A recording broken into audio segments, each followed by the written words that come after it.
बिस्मिल्लाहिर्रहमानिर्रहीम। अस्सलाम वालेकुम नाज़रीन, पाकिस्तान में इलेक्शन के लिए कागजात नामजदगी जमा करवाने का सिलसिला शुरू हो चुका है और आज पहली तारीख है। कागजात नामजदगी वसूल किए जा रहे हैं, जमा करवाने का सिलसिला जारी है।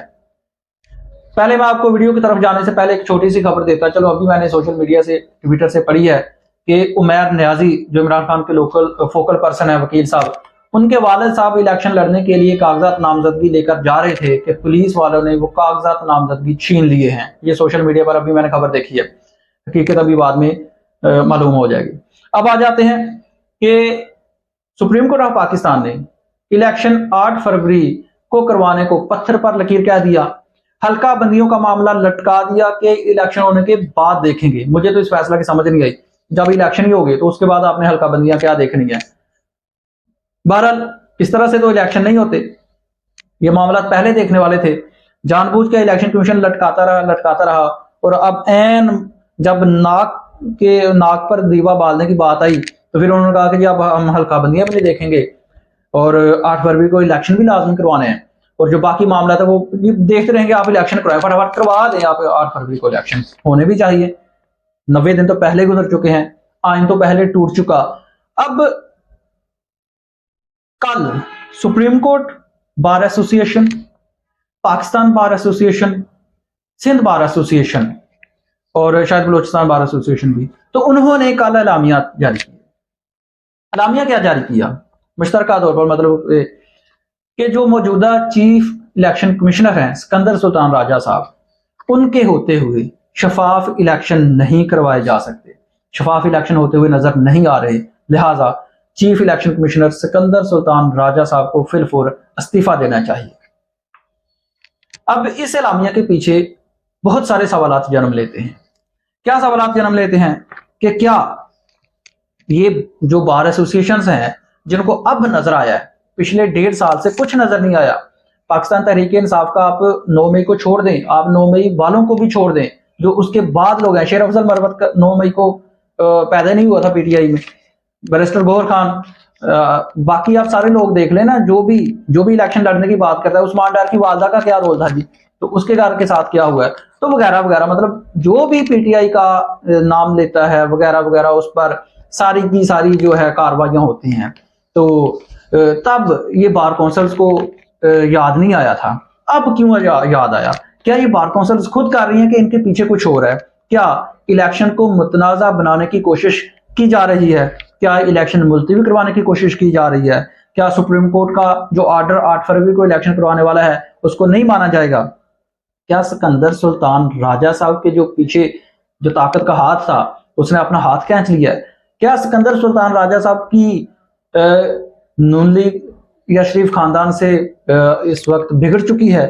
क्या सिकंदर सुल्तान राजा साहब पाकिस्तान तहरीक इंसाफ के हक में कोई फैसला करने जा रहे हैं या कुछ और है? बहुत सारे बेशुमार सवालात जन्म लेते हैं इस एलामिया के पीछे। इसके बरअक्स लाहौर बार ने भी एक एलामिया जारी किया है, वो भी मैंने आपके सामने रखना है। और क्यों रखा है, क्यों किया है वो एलामिया, वो रीजन भी मैं आपको बताता हूं। अच्छा, वैसे अगर कोई ऑफिसर गैर जानबदार है और गुड परफॉर्मेंस दे रहा है तो उसको रहना चाहिए, काम करना चाहिए। और अगर कोई ऑफिसर, अगर कोई चीफ इलेक्शन कमिश्नर गैर जानबदार नहीं है, जानबदार है, तो उसको फिर फौरी तौर पर इस्तीफा दे देना चाहिए। अब आ जाते हैं माजी के कुछ फैसले, मैंने आपको बताने हैं हमारे इलेक्शन कमीशन ऑफ पाकिस्तान के फैसले क्या हैं। जानबदारी और गैर जानबदारी मैंने नहीं बतानी, मैंने फैसले बताने हैं। जानबदारी और गैर जानबदारी के कमेंट्स सेक्शन में आपने बताना है। अब फैसले क्या हैं? सबसे पहले इंट्रा पार्टी इलेक्शन को ले लें। पाकिस्तान की 75-76 साल तारीख में कभी किसी के इंट्रा पार्टी इलेक्शंस को कालअदम करार नहीं दिया गया, ना कभी चैलेंज हुए हैं। लेकिन पाकिस्तान तहरीक इंसाफ के इंट्रा पार्टी इलेक्शन को लेकर इलेक्शन कमीशन ऑफ पाकिस्तान का जो रोल रहा है 70 दिन के लिए फैसला महफूज रहा। और क्यों महफूज रहा? कि इलेक्शन के करीब जाकर सुनाएंगे और फिर बल्ले का निशान वापस ले लेंगे। पाकिस्तान तहरीक इंसाफ का बल्ला, बैट, सिंबल, निशान, वो वापस लेने के लिए क्या क्या जतन किए जा रहे हैं बाहर जो नजर आ रहा है। अभी तो फैसला आएगा, वो बात की बात है, लेकिन जाहिर सी बात है अगर इंट्रा पार्टी इलेक्शन कालअदम करार दिए जाएंगे तो फिर बल्ला वापस होगा। और आप टाइम चेक कर लें, उधर से कागजात नामजदगी जमा हो रहे हैं, निशान अलाट करने का टाइम है और फैसला नहीं सुनाया जा रहा। उसके बाद अगली बात आ जाती है नाअहल करने का। तोशाखाना केस में इमरान खान को 3 साल की सजा हुई और सजा के फौरन घंटे डेढ़ बाद ही इमरान खान को 5 साल के लिए नाअहल कर दिया। तोशाखाना रेफरेंस ले लें। तोशाखाना रेफरेंस किस तरह से दायर किया और किस तरह से चलाया और छुट्टियों में उसका ट्रायल कंप्लीट करवाकर इमरान खान को सजा करवाई। दूसरी तरफ से तोशाखाना नवाज शरीफ का ले लें। नवाज शरीफ का, यूसुफ रजा गिलानी का, जरदारी साहब का गाड़ियां लेने का, घड़ियां लेने का, चलो घड़ियां तो ली जा सकती, गाड़ियां जो ली ही नहीं जा सकती ना कीमत पर ना किसी तरह से, वो भी ली हुई है, उनके सारे के सारे माफ, वो सोए पड़े हैं, किसी ने कोई नहीं पूछा। इमरान खान को सजा भी दिलवा दी। उसके बाद आ जाते हैं जो अदालतों में तोशाखाना अपीलें हुई हैं, नवाज शरीफ के साथ जाके देख लें और इमरान खान के साथ जाकर देख लें। यूसुफ रजा गिलानी का जो इलेक्शन हुआ था सेनेट का, उसमें जितने वोट थे उससे ज्यादा पड़ गए, किसी ने नहीं पूछा। यूसुफ रजा गिलानी साहब के जो बेटे की ऑडियो वीडियो लीक्स हुई थी वो इलेक्शन मैनेज करने की, उस पर भी कोई एक्शन नहीं लिया गया। उसके बाद फिर समाअत के शुरू हुई, जब समाअत शुरू हो रही थी इंट्रा पार्टी इलेक्शन की, ये दोबारा से, तो शुरू में कह दिया कि जी हमारी नजर में तो आपके इंट्रा पार्टी इलेक्शन गलत है।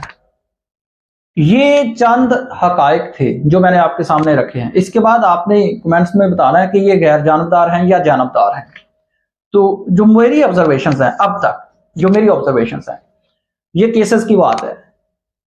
हम फील्ड में आ जाते हैं।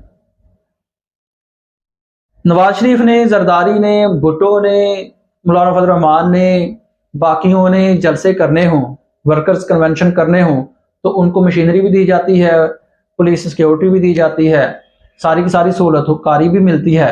लेकिन पाकिस्तान तहरीक-ए-इंसाफ ने जलसे करने हों तो गिरफ्तारियां होती हैं, घरों पर छापे पड़ते हैं, शेर अफजल खान पंजाब से गिरफ्तार हो जाते हैं, वो जो वकील साहब शाहीन साहब हैं उनको कोयटा एयरपोर्ट से बाहर ही नहीं निकलने दिया जाता और वापस लाहौर में भेज दिया जाता है।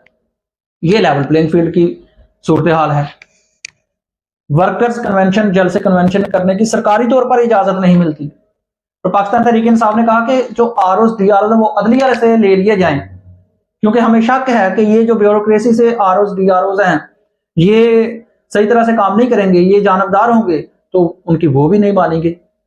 इन सारे हालात को देखते हुए, इसमें चले एक चीज और भी शामिल कर लें, आइन शामिल कर लेते हैं। आइन क्या कहता है? 90 डेज के अंदर इलेक्शन करवाने।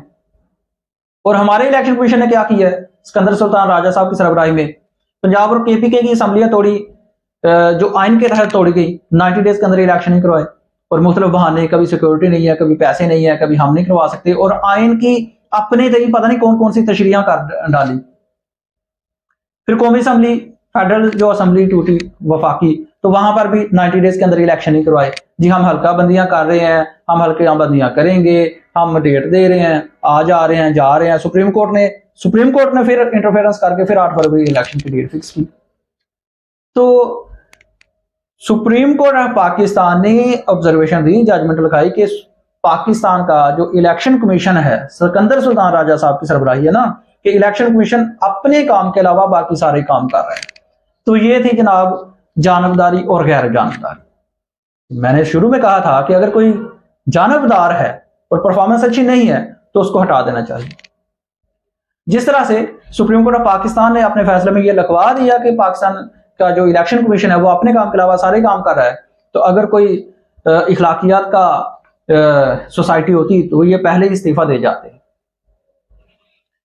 अब यह आ जाते हैं कि ये जो बार्स ने, पाकिस्तान बार काउंसिल ने, सुप्रीम कोर्ट बार काउंसिल ने, सिंध बार काउंसिल ने अलामिया जारी किया है, मुतालबा किया है कि ये इस्तीफा दें, इनकी मौजूदगी में इलेक्शन शफाफ नहीं हो सकते, मुमकिन नहीं है।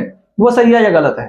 तो जो मैंने शुरू में क्वेश्चंस उठाए हैं आपने उनका जवाब देना है। लेकिन इस वक्त अगर ये रिजाइन करते हैं तो कोई गलत नहीं हो जाना, कोई इलेक्शन डिले नहीं हो जाने, क्योंकि जो इनसे नेक्स्ट हैं, सीनियर मेंबर हैं, वो कायम मकाम चेयरमैन इलेक्शन कमीशन बन जाएंगे। अदलिया के पास ऑप्शन है कि किसी हाजिर सर्वर या रिटायर्ड जज को चीफ इलेक्शन कमिश्नर बना देंगे, तो इलेक्शन पर कोई असर नहीं पड़ने वाला। बहरहाल अगर इलेक्शन को डिले करना मकसूद हो तो बहुत सारी वजूहत आ जाती हैं। अब इस सारे सिनेरियो के एंड पे लाहौर बार ने कल रात को एक एलामिया जारी किया। राना इंतजार हुसैन साहब सदर हैं, उन्होंने लाहौर बार ने जो एलामिया जारी किया वो कहती है कि इलेक्शन 8 फरवरी को हर सूरत हर हाल में होना चाहिए। इलेक्शन 8 फरवरी को हर सूरत हर हाल में होना चाहिए। अगर इलेक्शन नहीं होते तो पाकिस्तान की जो जमहूरियत है उसको नुकसान पहुंचेगा, अदम इस्तेहकाम मुल्क में आएगा। और ये जो इस्तीफा की बातें की जा रही हैं वो सारी की सारी इस वक्त कहते हैं बेबुनियाद है। इलेक्शन को 8 फरवरी को हर सूरत हाल में करवाना चाहिए, ये लाहौर बार का एलामिया जारी हुआ है। तो ये था जनाब इस वक्त तक का जो एलामिया जारी हुआ है मुख्तलिफ बार काउंसिल्स की तरफ से, और इलेक्शन 8 फरवरी को होंगे या नहीं होंगे। बहरहाल हमारे chief justice supreme court of Pakistan Qazi Faez Isa साहब जाके बाहर बैठे हुए हैं, छुट्टियां मना रहे हैं, और इधर इलेक्शन की होना नहीं होना गेम चल रही है।